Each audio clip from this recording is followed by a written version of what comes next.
Big pass சம்பந்தமான எல்லா அப்டேட்டுகளும் நீங்கள் உடனுக்குடன் தெரிந்து கொள்ள நம்ம சேனலை சப்ஸ்கிரைப் பண்ணீங்க நண்பர்களே. இப்போ நம்ம பார்க்க போகிறது என்னென்னா ஒரு முக்கியமான ஒரு விஷயம். இந்த வாரம் டபுள் எவிக்ஷன் இருக்குங்கிறத கண்டிப்பாக நம்மளால் யூகிக்க முடியுது. ஏன்னா போன வாரமே டபுள் எவிக்ஷன் நம்ம எதிர்பார்த்தோம். விஜய் சேதுபதியும் சரி இந்த வாரம் ஒன்னோட முடிச்சுக்கிறேன் அப்படின்னாரு. இந்த முறை டபுள் எவிக்ஷன் கண்டிப்பாக உண்டு அப்படிங்கிற நிலையில் நாம் இங்கே 12 பேர் நாமினேட் ஆகியிருக்காங்க. வினோத் தொடர்ந்து முதலிடத்தில் இருக்கார். 2வது இடத்துக்கு கமருதீன் வந்திருக்கிறார். 3வது இடத்துல வியனா, அடுத்தது திவாகர், பார்வதி, விக்ரம், சபரி, பிரவீன். இதில் நேர்ச்சிய நிலை பார்த்தீங்கன்னா பிரவீன் தான் கடைசி இடத்துல இருந்தார். கமருதீன் பார்த்தீங்கன்னா அவரு ஒரு 4வது இடத்துல 5வது இடத்துல தான் இருந்தாங்க. இந்த ஒரு பிராங்க் பண்ணாங்கல்ல, அது ஒரு பேசு பொருளாக மாற பிரவீனும் முன்னேறி வந்திருக்கார், கமருதீனும் முன்னேறி போயிருக்கிற அந்த காட்சிகளை பார்க்குறோம். இருந்தாலும் கமருதீன் அண்ட் வியானா கிட்டத்தட்ட ஒரே அளவு பர்சன்டேஜில் தான் இருக்காங்க. வினோத் ஒரு மிகப்பெரிய அளவில் லீடு எடுத்திருக்கிறார். அந்த பிராங்கில் வினோத்தினுடைய அந்த நல்ல குணமும் வெளிப்பட்டதும் அவருக்கு ஒரு பாசிட்டிவாக அமைஞ்சிருக்கு அப்படின்னு நம்ம சொல்லலாம். டேஞ்சர் ஜோனில் யாருன்னு பார்த்தீங்கன்னா இப்போ சபரி அவர் அதை தாண்டிடுவார். பிரவீன் இந்த டஃப் ஃபைட்டு பிரவீனும் தாண்டிடுவார்னு நான் நினைக்கிறேன். டஃப் ஃபைட்டு 4 பேருக்குள்ளே போயிட்டுருக்குன்னு நினைக்கிறேன்.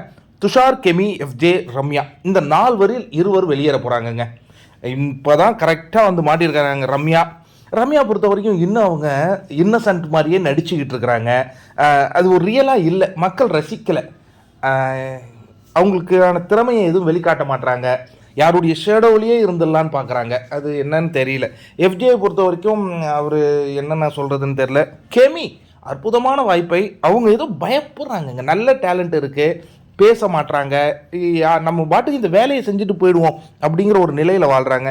துஷார் நேத்தி தான் நடனம் ஆடி பார்த்தோம். தம்பிக்கிட்ட அந்த நடன திறமையெல்லாம் இருக்குதுன்னு பிரியங்கா மூலமாக வெளியில் தெரிஞ்சவருக்கு. அதனால் கூட கொஞ்சம் வாக்குகள் அதிகமாக இருக்கா என்னான்னு தெரியல. ஏன்னா பிரவீன் அண்டு துஷார் கொஞ்சம் ரொம்ப கம்மியான வாக்குகள் இருந்தாங்க. இப்போ ரம்யா அண்ட் எஃப்ஜே இருக்கிறாங்க.